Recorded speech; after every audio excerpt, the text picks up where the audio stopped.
It's July 21st, 2026, and this is the Commerce Riff brought to you by the CPG Guys. 10 minutes of the news stories that matter in commerce this week. I'm your co-host, PVSB. I'm joined as always by Papa Entourage, the father of pop stars, co-founder of Think Blue Consulting. Shri, you're back from vacation. You adjusting to life back in the work world? Yeah, it's a week now from our big event with Cornell University. A first of its kind. We moved away from retail media to omni-commerce media. We're bringing something very special, which is building a live AI agent. So this is going to be epic, and we're less than 5 business days away. Hard to believe. Looking forward to it, and our little sojourn up to Cooperstown to get the week kicked off. That'll be fun too. All right, 4 stories this week that cut right to the heart of what every CPG brand and retailer is navigating right now. A beverage exclusive built for repeat visits. A brutal verdict from Wall Street on the entire packaged food category. Warehouse Club doubling down on the thing that keeps members coming back. And another round of executive turnover at the world's most elite retailer. Let's get to it.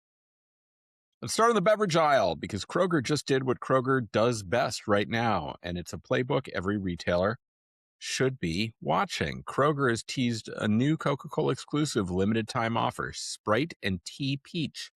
Caffeine-free twist on the classic lemon lime soda blended with peach tea flavor.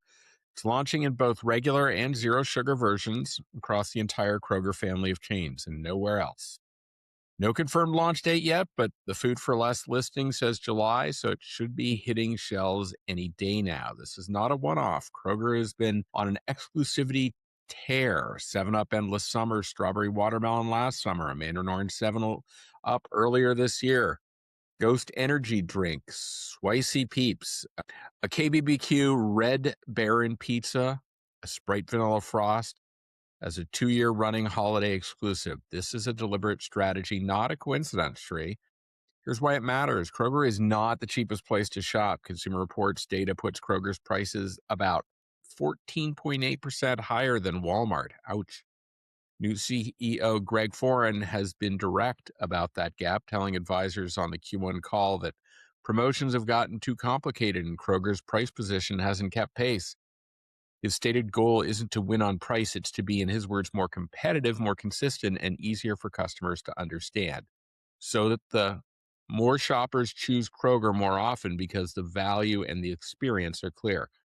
What's our lens? Well, when a retailer can't win the price fight, exclusivity becomes the traffic driver. Limited time, retail exclusive flavors are cheap to execute, create urgency, and give shoppers a reason to choose Kroger over Walmart or Costco.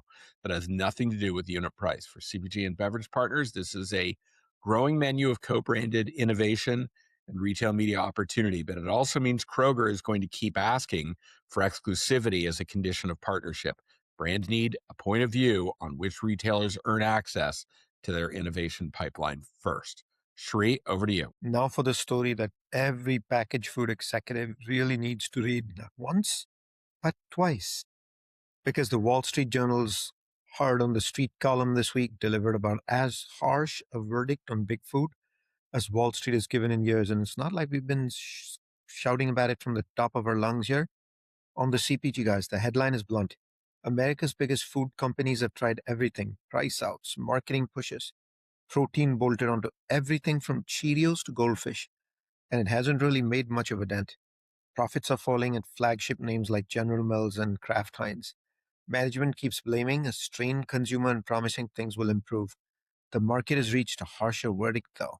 These businesses are actually shrinking, and they don't know how to stop it.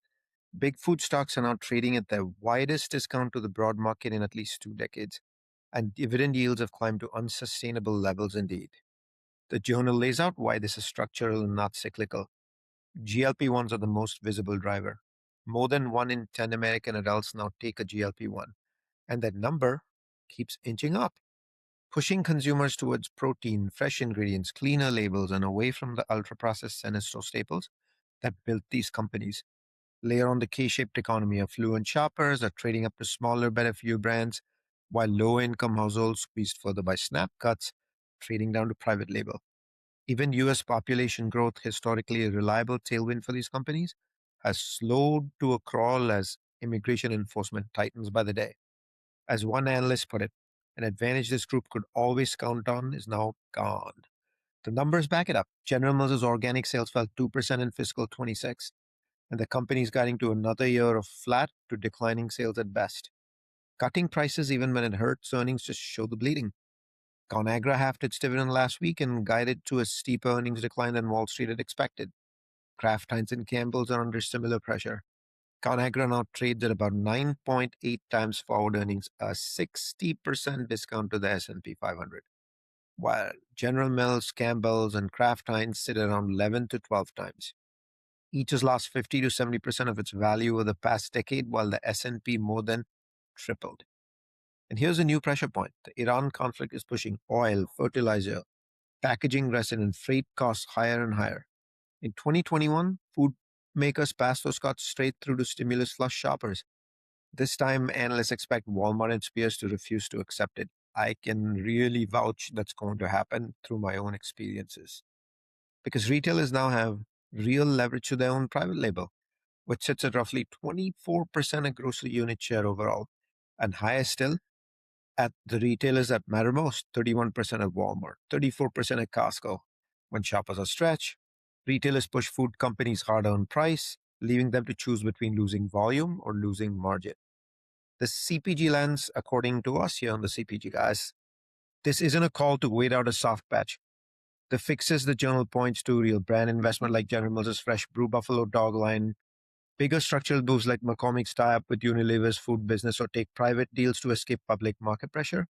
They all take years and capital that's heavily create debts, high payout ratios. Companies don't have much room for them in their P&L. If you sell into this channel, the retail media and trade spend conversation with these manufacturers in the back half of the year is going to be a conversation about survival economics, not growth economics. But I'll tell you something, Peter. Senior executives, you fumbled the ball in retail media in the first place and overall omni-commerce. You own this. Shri, in as many as 2 weeks, I've seen the emergence of 2 new conferences targeting CPG companies focused around GLP-1 strategy. This is a big deal. Everyone is scrambling to figure out what to do. We saw the canary in a coal mine a couple of years ago when our friend Bob Nolan first came to us at Cagney. He did it again this year. He was ahead of the curve. Everyone else is playing catch up. All right. Let's shift to Costco because the retailer is doing something it has never done before, building gas stations that aren't attached to a warehouse club at all. Per the Wall Street Journal, Costco opened its first standalone gas station last month in Southern California, a mile or two from the nearest warehouse, with the second planned for Honolulu. CFO Gary Millerchip was candid about why. Members want faster checkouts and bigger parking lots, and the gas stations attached to warehouses are getting too congested. Imagine that in this very high gas price era. In some cases, the easiest real estate fix isn't more pumps on site. It's a standalone station nearby that still carries the same member-only discount pricing.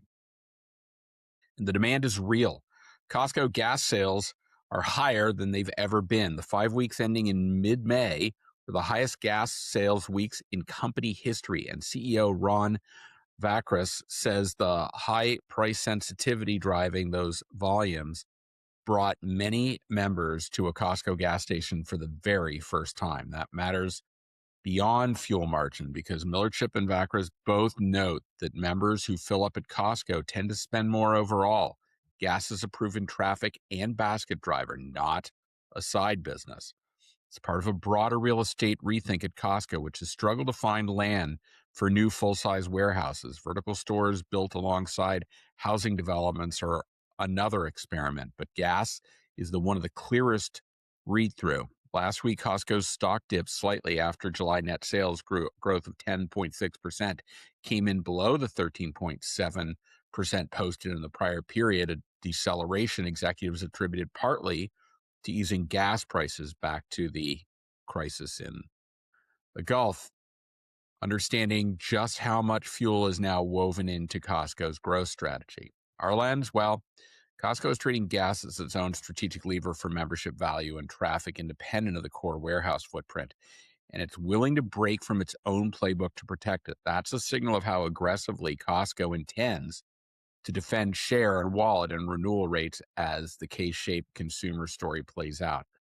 For CPG suppliers, it's also a reminder that Costco's traffic engine keeps getting more resilient, which is exactly why in-club media and treasure hunt placement there remain some of the highest value real estate in retail. Sri, close us out, would you? All right. We've got news from more executive shuffles at none other than Walmart. That's what will close the week on this week because the leadership churn at the top of the world's largest retailer doesn't seem to be slowing down a lick. The Wall Street Journal reports that Kieran Shanahan, Chief Operating Officer for Walmart US, is leaving the role this week, according to an internal memo. He will be succeeded by Kyle Kinnard, currently COO of Walmart International, with Juan Galarraga picking up part of Kinnard's international responsibilities. Shanahan will stay on as an advisor throughout the end of Walmart's fiscal year 2027 January.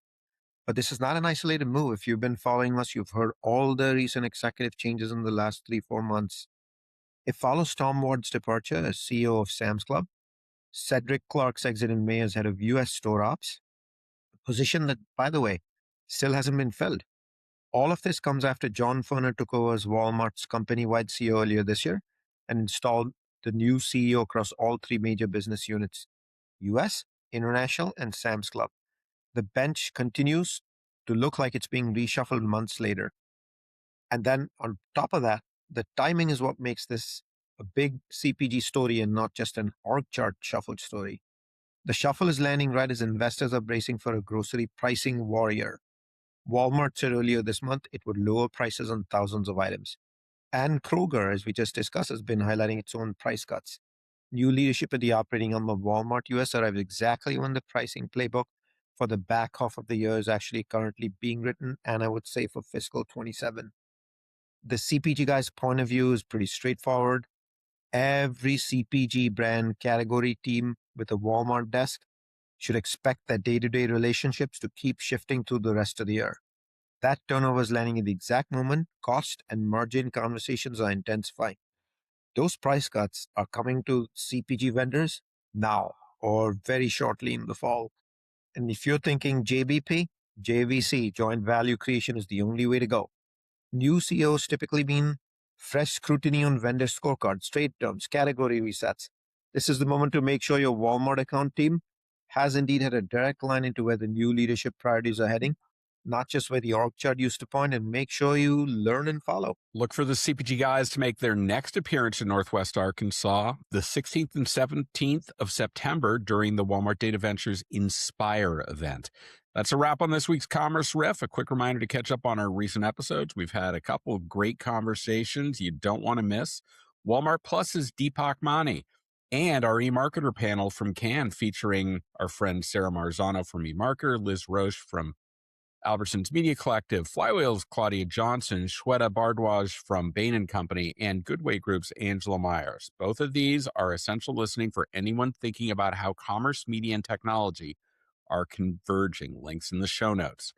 If anything we covered today sparks a thought, drop in the comments. We read them all. And if you're not following us on LinkedIn, Instagram, TikTok, Facebook, and YouTube, but not MySpace, well, now's the time. We'll see you next week.